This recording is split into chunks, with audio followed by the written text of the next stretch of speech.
resultante da inclusão das fronteiras terrestres, lacustres e fluviais.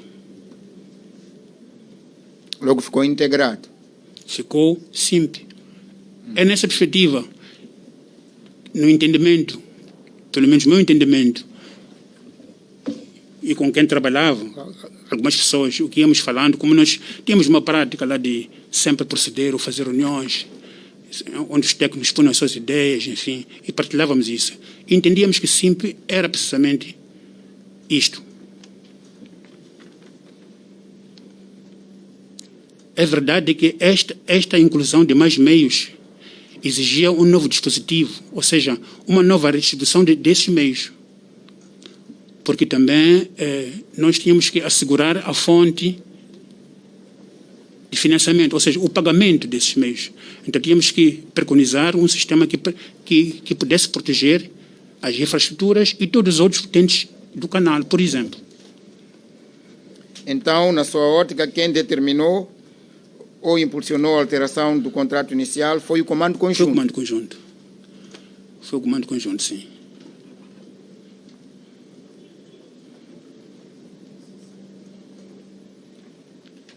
Quem era um membro desse Comando Conjunto? O Comando Conjunto integra, para além das instituições que respondem diretamente das FADS, o comandante em chefe.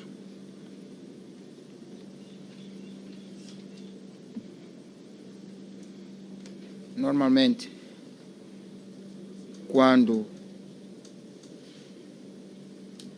se diz algo aqui, depois não se fala os nomes, começam a dizer que o meritíssimo costuma esconder os nomes. Mas eu vou falar os nomes. Vamos, o nome das pessoas que faziam parte do Comando Conjunto. Quem era o comandante em chefe? Meritíssimo. O Ministério da Defesa é dirigido pelo Ministro da Defesa. Sim. O CISI, dirigido pelo Diretor-Geral do CISI. Momento. Quem determinou ou impulsionou a alteração foi o Comando Conjunto. Comando Conjunto. O Comando Conjunto, na sua ótica, era constituído pelo Ministro da Defesa. Primeiro começa o comandante em chefe, depois o Ministro da Defesa. Comandante em chefe, quem era? Comandante em chefe é o Presidente da República. Nome. Quero o nome da pessoa que era Presidente da República nesse tempo que tomou a decisão de impulsionar e alterar o contrato inicial da Proíndicos. Aceita uma explicação que possa dar sobre isso mesmo, sobre o nome? Tem problema para dar o nome? Não, vou dar, mas aceita uma explicação que eu possa dar? Aceito tudo. Certo, então vou dar uma explicação. Nós, os militares, quando fazemos o treino básico, ensinam-nos que não se deve usar o nome de superior hierárquico como militar. Eu posso usar o nome dos meus colaboradores, enfim. Porque se eu digo comandante em chefe, Presidente da República, se eu digo Ministro da Defesa, então entende-se que é assim como nós trabalhamos. Ou é assim, é o entendimento que existe. Então eu tenho que compreender que era o comandante em chefe nesse tempo que foi alterado o projeto. Comandante em chefe, Presidente da República. No tempo em que foi alterado... Estou a falar de 2013. Ah, muito bem. Certo. Então... 2013. Então tem que ficar assim. Sim. Porque na sua formação... Sim, eu prefiro. Não pode falar nome. Sim. Nome dos meus superiores. E eu agradeço por isso. Porque os meus inferiores, os oficiais abaixo de mim estão a ver como eu estou a me comportar. Então eles não estarão nada de bom. Deve eu ser posso exemplo. quebrar isso. Deve Exatamente. ser exemplo. Portanto, esta audiência é didática para todos os efeitos. Muito bem, o Tribunal respeita isso. Obrigado.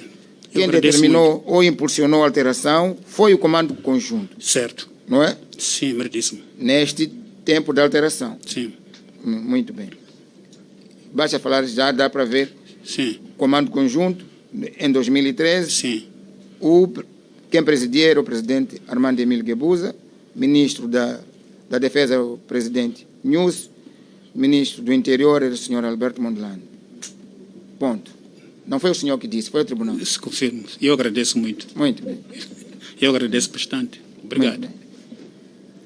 Vamos continuar. Isso é muito importante, sabe por quê? Porque que nós perguntamos aqui a alguém se o presidente sabia, o presidente Guebuza, sabia da Constituição de Ematum, da Constituição da Proíndicos e da MAM. Disse que não sabia da Constituição de Ematum e da MAM. Sabia da Constituição da Proíndicos porque levou-se isso ao Ministério da Defesa. Por isso, o Tribunal pergunta, não porque tem o objetivo de manchar uma pessoa ou outra pessoa, mas é para ficar claro. Certo, obrigado. Percebe? Estou a perceber, estou a entender.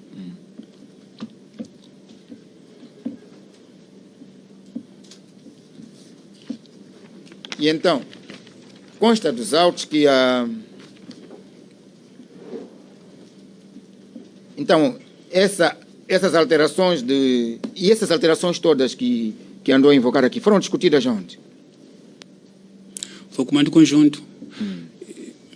Muito bem. Sim.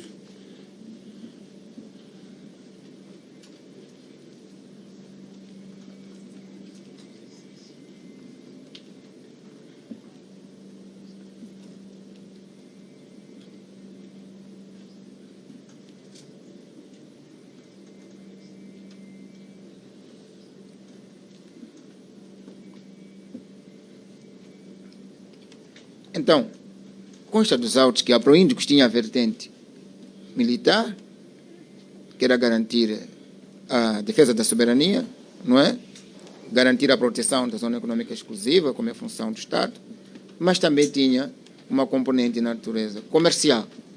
Ou seja, a Proíndicos deveria ser autossustentável. Está a perceber, mais ou menos? Estou a perceber. Sim. Confirma isso? O meu entendimento confirmo, mas se me permitir, meridíssimo, eu deixo aqui uma fundamentação. Sim, o Tribunal permite esclarecer tudo que acha que tem que esclarecer. A Proíndicos foi criada como uma empresa. E como empresa, ela deve observar todos os procedimentos que observam as outras empresas, nomeadamente ter um mercado para prestar os seus serviços e, por via disso, ter receita e, com a receita, pagar os seus compromissos. Esse é o princípio básico de uma empresa. A Proíndicos não foi constituída para substituir os ramos das Forças Armadas.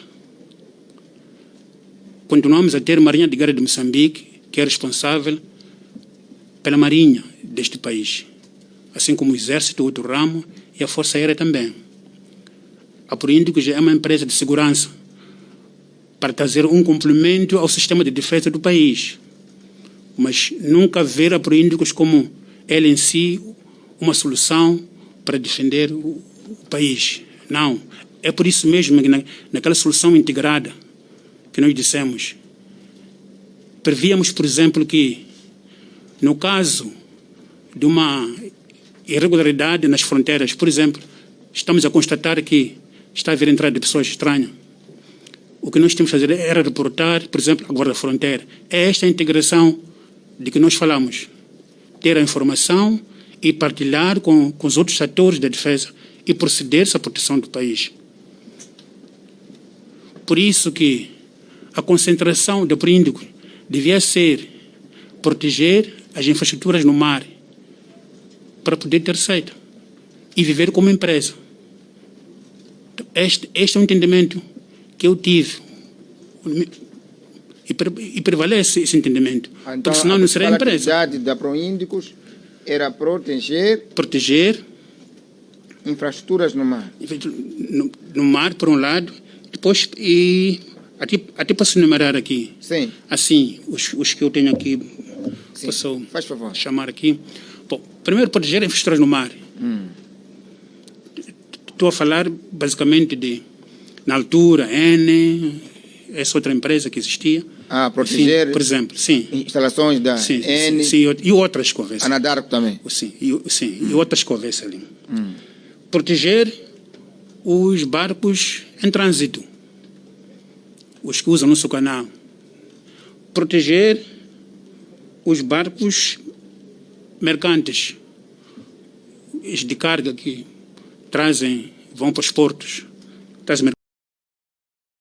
Deixe um like e inscreva-se no canal. Obrigado.